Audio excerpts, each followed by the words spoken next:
اعوذ باللہ من الشیطان الرجیم بسم اللہ الرحمن الرحیم وَإِلَىٰ مَدْيَنَ أَخَاهُمْ شُعَيْبًا، اور مدین کی طرف ہم نے بھیجا ان کے بھائی شعیب کو۔ میں بتا چکا ہوں یہ بنی قطورہ میں سے ہیں مدین، اور پھر ان سے جو ایک قوم بڑی بنی وہ آ کر خلیج عقبہ کے داہنی طرف جو ہے یہ علاقے کے اندر آباد ہو گئی۔ اور یہ انٹرسیکشن ہے، روڈز کا کراس روڈ ہے۔ قافلے جو جنوب سے شمال کو جاتے تھے یمن سے شام کو، اور شام سے یمن کو، وہ گزرتے تھے شمالاً جنوباً، اور قافلے جو عراق سے آتے تھے اور مصر کو جاتے تھے وہ گزرتے تھے شرقاً غرباً۔ اس طریقے سے یہ جو ہے انٹرسیکشن تھا ان قافلوں کا، تو یہاں بڑی خوشحالی ہوئی، کاروبار چمکے ان کے۔ لیکن اس قوم کے اندر پھر وہ خرابیاں آئیں جو ہم پڑھ چکے ہیں سورہ اعراف میں، کم تولنا، کم ناپنا، رہزنی کرنا، جھوٹ بولنا، دھوکہ دینا، یعنی شرک کے علاوہ۔ وَإِلَىٰ مَدْيَنَ أَخَاهُمْ شُعَيْبًا، اور مدین کی طرف ہم نے بھیجا ان کے بھائی شعیب کو۔ قَالَ يَا قَوْمِ اعْبُدُوا اللَّهَ مَا لَكُم مِّنْ إِلَٰهٍ غَيْرُهُ، انہوں نے بھی یہی کہا کہ اے میری قوم کے لوگو، اللہ کی بندگی کرو، تمہارا کوئی الہ نہیں ہے اس کے سوا۔ وَلَا تَنْقُصُوا الْمِكْيَالَ وَالْمِيزَانَ، اور نہ کم رکھو پیمانوں کو اور نہ ہی میزان تول کو۔ إِنِّي أَرَاكُمْ بِخَيْرٍ، میں تمہیں دیکھ رہا ہوں کہ آسودہ حال ہو، اللہ نے تمہیں آسودہ حال کیا ہے۔ انی اخاف علیکم عذاب یوم محیط، لیکن اگر تم اپنی ان غلط بدعمالیوں سے باز نہ آئے تو مجھے اندیشہ ہے کہ تم پر ایک ایسے دن کا عذاب آ جائے گا جو تمہیں گھیر لے گا۔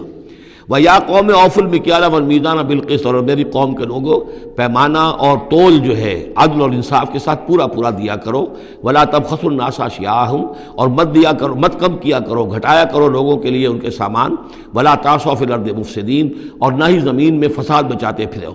بقیت اللہ خیر لکم، جو بھی اللہ کی طرف سے بچت ہو جائے، صحیح تولو، صحیح ناپو، پھر جو بچ جائے تو گویا کہ وہ اللہ تعالیٰ کی طرف سے تمہیں ایک نفع ہے جو اللہ نے دیا ہے۔ تو جو بھی صحیح تجارت کرتے ہوئے بچت ہو جائے، نفع ہو جائے، وہ بقیت اللہ ہے۔ بقیت اللہ خیر لکم ان کنتم مؤمنین، اگر تم مومن ہو، اگر مانتے ہو میری بات کو، ماننے والے ہو تو وہ تمہارے لیے بہتر ہے۔ وما انا علیکم بحفیظ، لیکن میں تمہارے اوپر کوئی نگران اور نگہبان نہیں ہوں، میں ٹھیکیدار نہیں ہوں، میرا کوئی زور تم پر نہیں چل رہا، میں تمہیں سمجھا رہا ہوں اور نیکی کی تلقین کر رہا ہوں۔ قالوا یا شعیب وصلاتک تأمرک ان نترک ما یعبد آباؤنا، انہوں نے کہا اے شعیب، کیا تمہاری نماز تمہیں اس بات کا حکم دیتی ہے کہ ہم چھوڑ دیں ان کو کہ جن کو پوجتے تھے ہمارے آباء و اجداد؟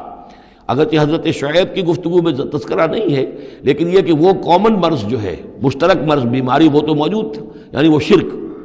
او ان نفعل فی اموالنا ما نشاء، یا یہ تمہاری نماز جو ہے تمہیں روکتی ہے، حکم دیتی ہے اس بات کا کہ ہم اپنے مال میں جو چاہے نہ کر سکیں۔ ہمارا مال ہے، یہ جو آج بھی دنیا میں تصور ہے، سیکریڈ رائٹ آف اونرشپ، میرا مال ہے، میں جو چاہوں کروں، اسی سے پھر وہ ساری خرابیاں پیدا ہوتی ہیں۔ مال آپ کا ہے، اللہ کی امانت ہے، آپ کے پاس ہے، مالک اللہ ہے، لیکن اس میں اللہ کے حکم کے مطابق تصرف کرنا ہے۔ یہاں کوئی سیکریڈ رائٹ آف اونرشپ نہیں ہے۔ یو آر ٹرسٹیز، یہ امانت چند روزہ نزد ماست، در حقیقت مالک ہر شے خداست۔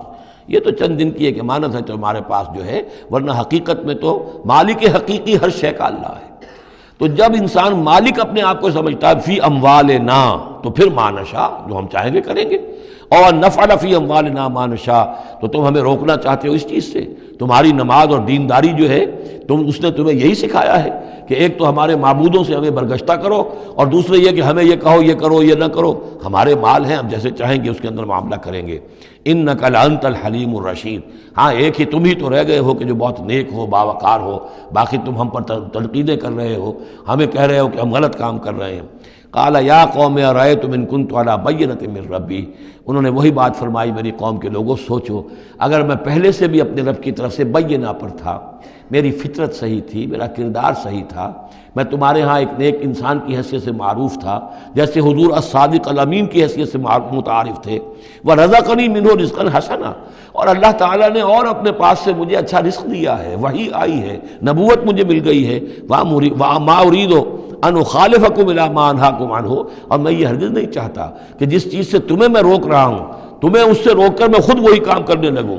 ان اريد الا الاصلاح، میں نہیں چاہتا سوائے اصلاح کے مستطاعت ہو، جتنا بھی میرے امکان میں ہو، وما توفیقی الا باللہ، اور میری توفیق تو ہے تو اللہ ہی کی طرف سے ہے، جو بھی میرے اندر ہمت ہے، جو بھی استقامت ہے اور جو بھی مجھ سے کام بن رہا ہے وہ اللہ کی طرف سے ہے، علیہ توکل، تو میں نے اسی پر توکل کیا ہے، وإلیہ انیب، اور اسی کی طرف میرا رجوع کرنا ہے۔